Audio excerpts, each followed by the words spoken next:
Hello and welcome to Reading Chinese Mandarin Lesson 3. Let's start by reviewing some of the root characters we took in the last two lessons. Shang, up, ma, horse, shi, stone, xia, down, shan, mountain, xiao, little or small, kou, mouth, nu, female, da, big, large. Let's review now the combination characters we've taken so far. Jian, pointed, ka, stuck or card, ma, mommy, ma, scold, yan, rock, ma, exclamation mark or question mark. And let's review the phrases we've taken so far.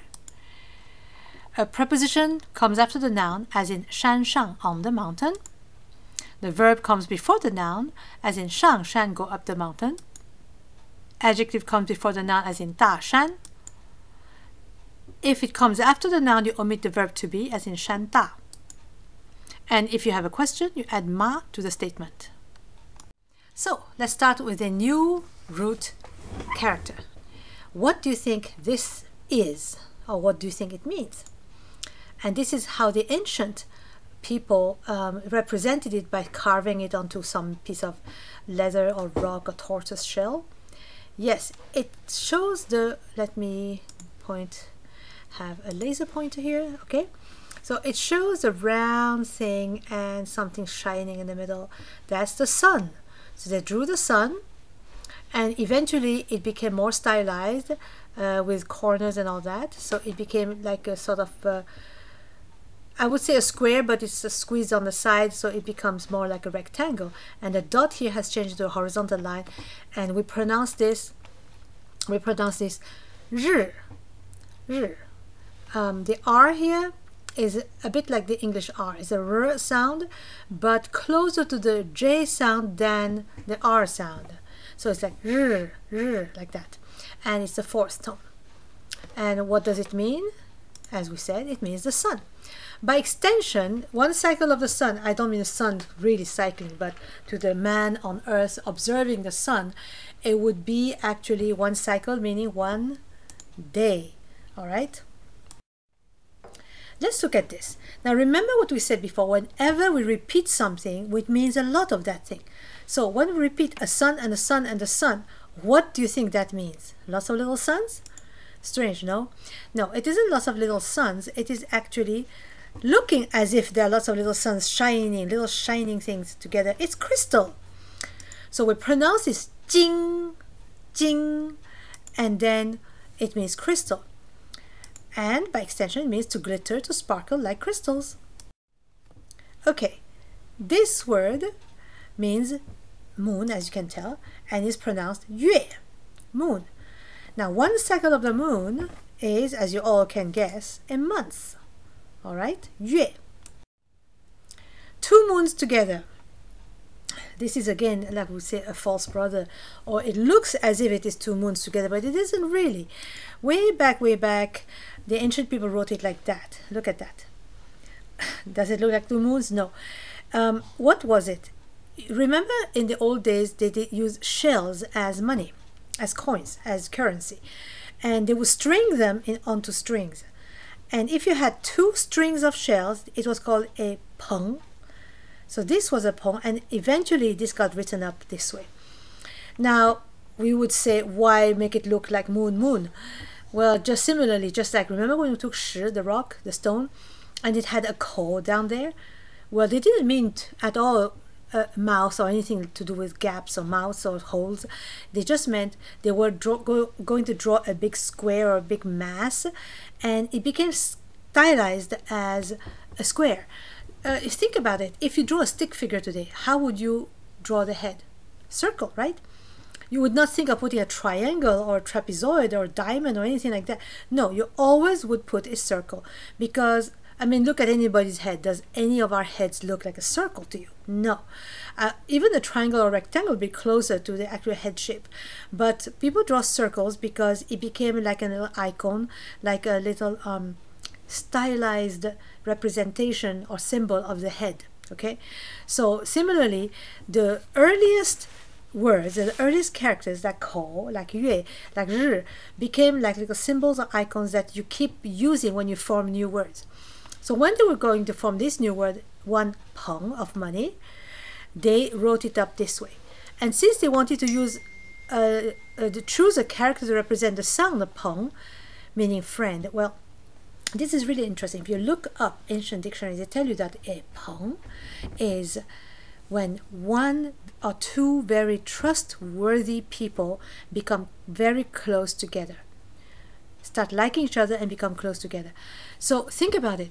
A friend was not just a trustworthy person to you.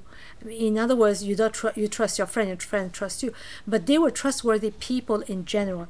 In other words, a non-trustworthy person, a dishonest person, can never be a friend. Isn't that so interesting? So anyway, peng, here we go. Peng, that's the sound second tone, and it means friend. Okay, now let's look at this character here. You have ri, the sun, and yue, the moon. Ri and yue together, what does it represent? Well, it's rare to see the sun and moon together in the sky, but the sun shines bright and the moon shines bright. They both shine even brighter, and therefore this word ming would mean brightness or bright or brightly.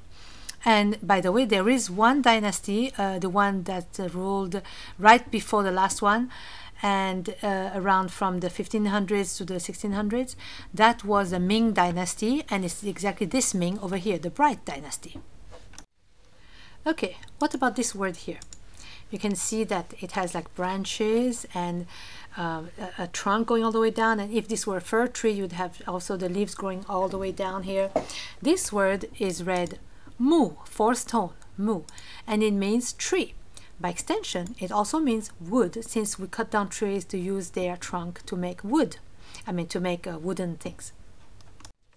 Okay, another combination character. What is this, do you think? We have a tree here and another tree. When you have two or more repeated characters, it means many of it. So many trees form a what? Lin, a forest, right? So it's woods or forest. It's also used as a family name, Mr. Lin, Mrs. Lin, as in English you have Mr. Forest, Mrs. Forest. Wow, we have even more trees here. Tree and tree and tree. Well, actually this word is seng, seng, and seng means really deep and dense, but it's only applied to trees or forests. Okay, we don't say a deep and dense, for example, crowd. We don't use seng for crowd, we use it for forest only. And you don't say deep sea, for example. You use a completely different one. Okay, look at this now. Here is a mu, right? That's a tree. And here I show you the earth where the tree is growing. And then there's something underneath. What is it? What part of the trunk, that is a trunk, right, that goes under the earth and stays there and anchors the whole tree? You've guessed it. Ben, ben means root, root of the tree. And by extension, as in English, root also means origin or source. And I said as in English because it's the same in English. When you say the root of my problems, you know, you don't actually mean roots growing into the soil. You mean the origin or the source of my problems. All right, interesting word here. You recognize the mu here. See, 1, 2, 3, 4. That's a mu. And behind the mu, in order to fit in here, I've squashed down my tall rectangle into a flat rectangle. And that is zhi, the sun. Now think about it. When can you see the sun appearing behind the tree? Dong.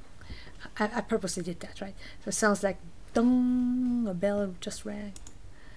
Yes, you look at the east. And when you look east, okay, forget that when you look west, the same thing might happen, okay? But let's just skip to the east for now. If you look east, you are able to see a sun shining through a tree. So dong actually means, you guessed it, east or eastern. Okay, dong, and use the sound, the dong, like a bell, like in the morning. Maybe the church bell's ringing, it's time to get up and go to the fields or whatever it is, or pray the morning prayer or whatever it is. Okay, dong, first sound. And you have just learned a lot right now. Great job. See you next lesson.